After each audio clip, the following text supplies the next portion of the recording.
Aktiviti meredah hutan sejak kebelakangan ini menjadi satu fenomena ataupun hobi yang sangat menarik bagi mereka yang suka cabaran dan aktiviti lasak. Tidak hairan juga kalau dahulu tidak ramai di antara kita yang tahu tempat-tempat menarik untuk melakukan aktiviti ini. Tetapi sekarang, lihat saja di laman sesawang dan akaun-akaun media sosial yang sentiasa menunjukkan tempat-tempat menarik yang boleh dikunjungi untuk melakukan aktiviti meredah ini. Berita kehilangan orang tersayang yang sesat di dalam hutan tentunya amat membimbangkan.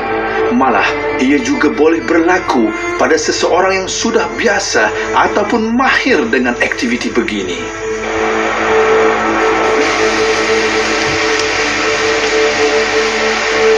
Saya memang ikut sungai itu. Saya orang kata kalau ikut sungai secara menghilir memang akan sampai dekat perkampungan orang asli ataupun ada perkampungan kecil. So saya memang berharaplah dengan saya ikut sungai secara menghilir itu akan sampai juga ada, saya boleh minta tolong dekat orang asli ke ataupun ada kampung-kampung kecil. So saya, itu je harapan saya masa tu. Apa yang dilakukan oleh mangsa itu adalah betul, di mana beliau menyusuri sungai untuk keluar daripada hutan.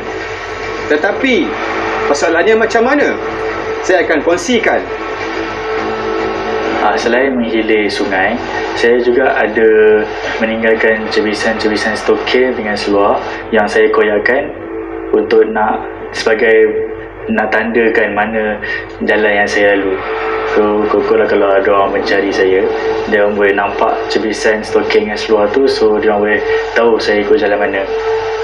Saya pun kalau nak patah balik pun saya boleh tengok cebisan-cebisan stoking dan seluar tu untuk nak patah balik ikut jalan yang saya dah lalu sebelum tu. Jika kita menyusuri sungai untuk keluar, kita pastikan sungai yang kita lalui itu dalam keadaan yang tenang ataupun tidak terlampau deras. Contohnya kalau musim hujan lah, air yang deras, kita cuba elakkan kita pergi ke tepi yang paling selamat itu dia. Sebab bila terlampau deras, mungkin sukar untuk kita menyeberangi sungai, ataupun mungkin kita akan terjatuh dan akan hanyut. Jadi untuk mengelakkan tu, pastikan keadaan sungai itu kalau boleh dalam keadaan tenang ataupun bukan selepas hujan. Tepat jam 7 pagi, saya buat keputusan untuk teruskan perjalanan. Saya ikut je aliran sungai itu. Dan di situ ada pipe air. Dan saya yakin akan ada orang yang menggunakan sumber air di situlah. Dan pipe air itu akan membawa ataupun petunjuklah kata jalan keluar. Mungkin kita jalan-jalan tu, sedang kita menyusuri sungai tu, kita akan jumpa mungkin kolam yang besar. Bagaimana kita nak tahu selamat atau tidak? Okey, ini petua dia. Kebiasaan kita akan tengok kehitaman air itu ataupun kebiruan air itu. Hitam dan biru menandakan perbezaan kedalaman sungai Okey, kita boleh gunakan satu cara. Kita mungkin boleh menggunakan sumber alam daripada rotan. Kita ikat pada rotan dengan batu dan kita baling untuk menguji kedalaman dia. Right? Dan kita angkat dan kita boleh ukur.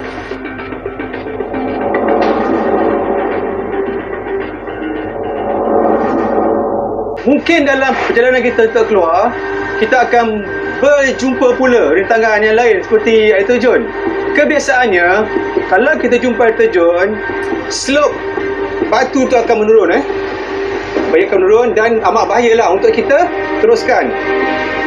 Sebaiknya kita elakkan dengan mengelilingi dia. Elakkan air terjun tu dan kita balik kepada tempat yang kita nak pergi di bawah. Inilah antara bahaya-bahaya yang biasalah akan ditempuh oleh mereka yang menggunakan sungai untuk keluar daripada hutan ketika sesat. Walau apa sekalipun rintangan yang anda hadapi, kuatkan semangat, azam untuk hidup.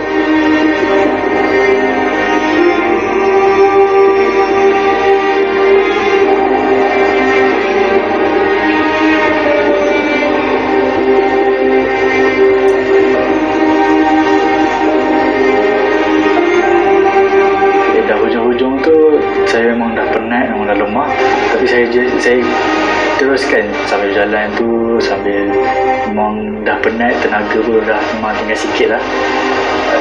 Dan akhirnya ada orang kampung dari memang dekat-dekat situ, ada perkampungan kecil, memang datang tolong saya. Kau tu buat apa dekat tengah hutan ni? Kerja? Tapi kau cedera tu? Kau sesat tak? Sekejap lah. Kau orang lah. Sebelah. Sana, dekat sana ada kampung.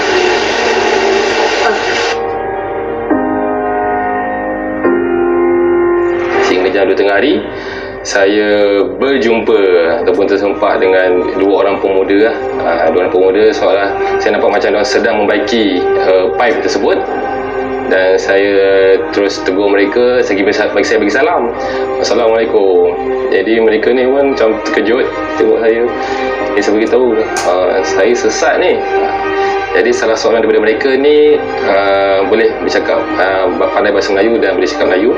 Dan seterusnya saya dapat tahu yang mereka ni warga negara Myanmar lah tu. Jadi kami pun dia pun bawa saya keluar, so lebih laju lah. Setelah kita pihak jabatan menjumpai mangsa dan kita kena mengenal pasti keadaan mangsa, kecederaan juga keupayaan mangsa. Jikalau mangsa tidak boleh berjalan ataupun tidak boleh bergerak ataupun pengsan, kita memastikan kelengkapan yang kita pasukan penyelamat membawa, stretcher dan sebagainya.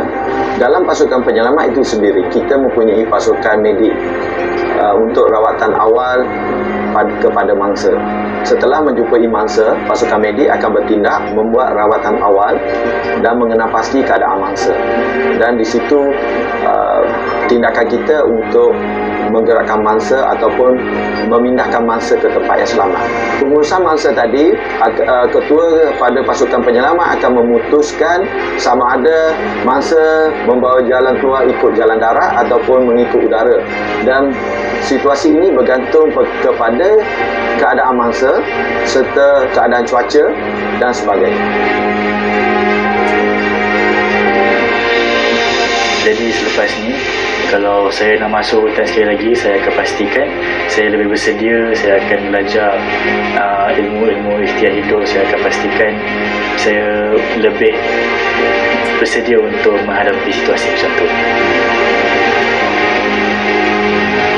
Dapat saya rumuskan di sini, jika kita menggunakan kaedah menghilir ke sungai untuk keluar, memerlukan perkara-perkara yang saya jelaskan tadi.